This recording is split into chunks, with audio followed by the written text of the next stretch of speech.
Death will strike with its poisonous wings anyone who disturbs the peace of the king. Have you ever wondered about the infamous curse of the Pharaohs and the chilling fate that befell those who dared to open a tomb? Is this really an ancient curse exacting revenge on those who disturb the slumber of a king? Or is it all just a myth?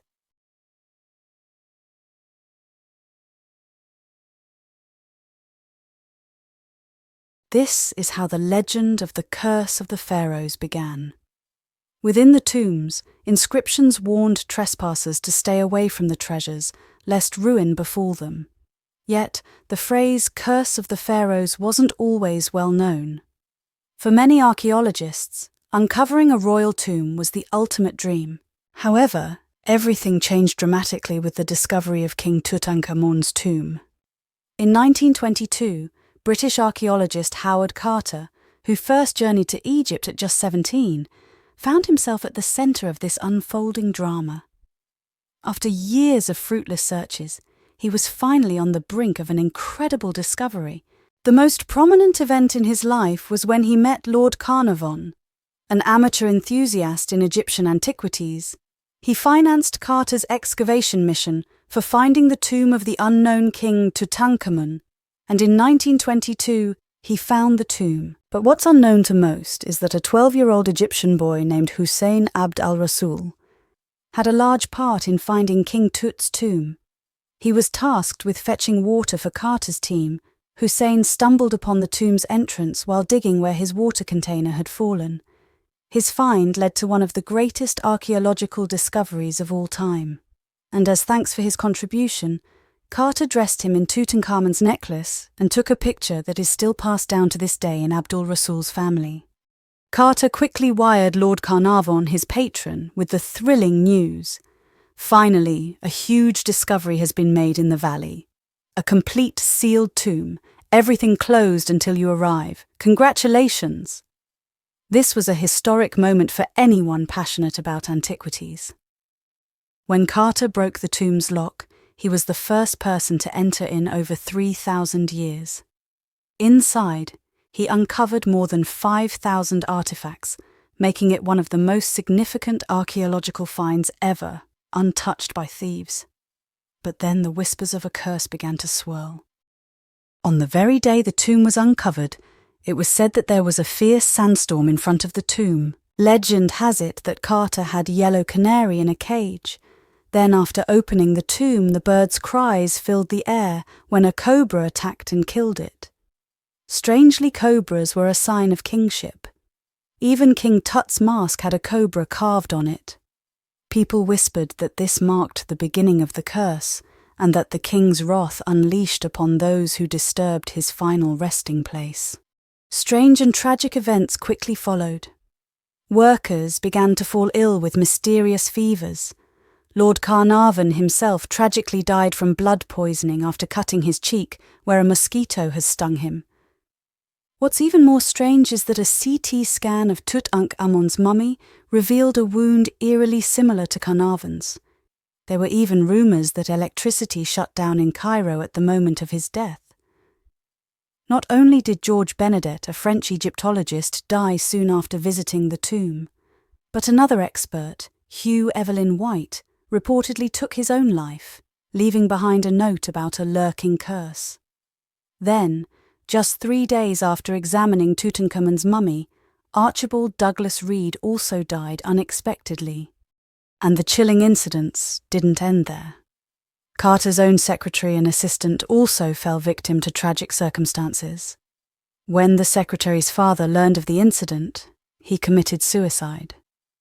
It was said that during his funeral, the horse transporting his body killed a child, weaving a web of doom that captivated newspapers worldwide. The reported number of mysterious deaths linked to the tomb ranges from 13 to 22, each one shrouded in mystery. Strangely enough, Howard Carter himself defied the curse, living for another 17 years before succumbing to cancer. How did he escape the king's wrath? Perhaps it was a matter of luck, or perhaps the curse was more myth than reality.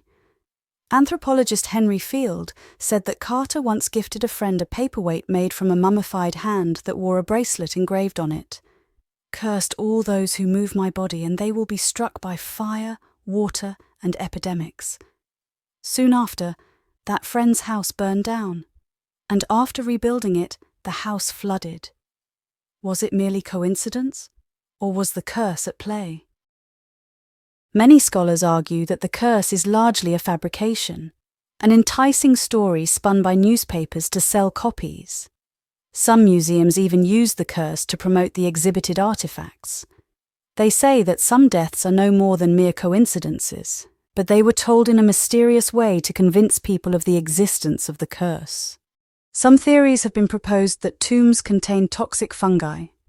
Traces of Aspergillus flavus have been found in some Egyptian mummies, including the mummy of Ramses II. It is a type of fungus that is very poisonous and is found in many places, but it is fatal for those who have immunodeficiency disease. It can be avoided now or treated, but in the past it was deadly and difficult to discover. Another study claimed to have discovered the mystery.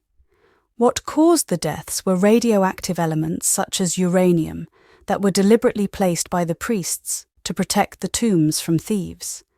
These elements cause serious diseases, including cancer, which is what Carter, the tomb's discoverer, died from.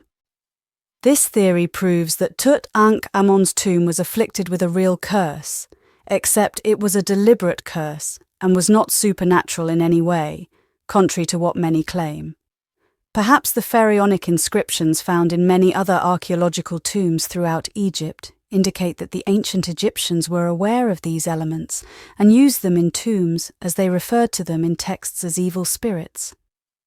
The most widely accepted theory today, presented by renowned archaeologist Dr. Zahi Hawass, posits that tombs contained decomposed food and organic matter, releasing harmful bacteria into the air when opened.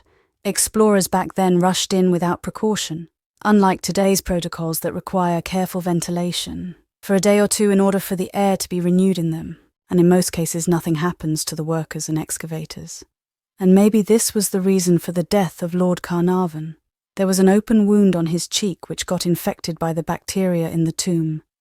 Even the story about the power outage during his death is believed to be just a rumor. And the biggest evidence of the non-existence of this curse is that Carter, who was the main discoverer of the tomb, stayed alive for 17 years after opening it. There are many tombs discovered till today, and there was no evidence of curse or any strange events. Ultimately, the legend of the curse of the Pharaohs is still prominent in popular culture. Despite all evidence dismissing its existence, the curse persists, still existing in films, literature, and tales. The allure of the curse remains eternal, a haunting legend that perhaps will never fade. Join us on many more myths and tales, and don't forget to subscribe to the channel, like the video, and share your thoughts in the comments below.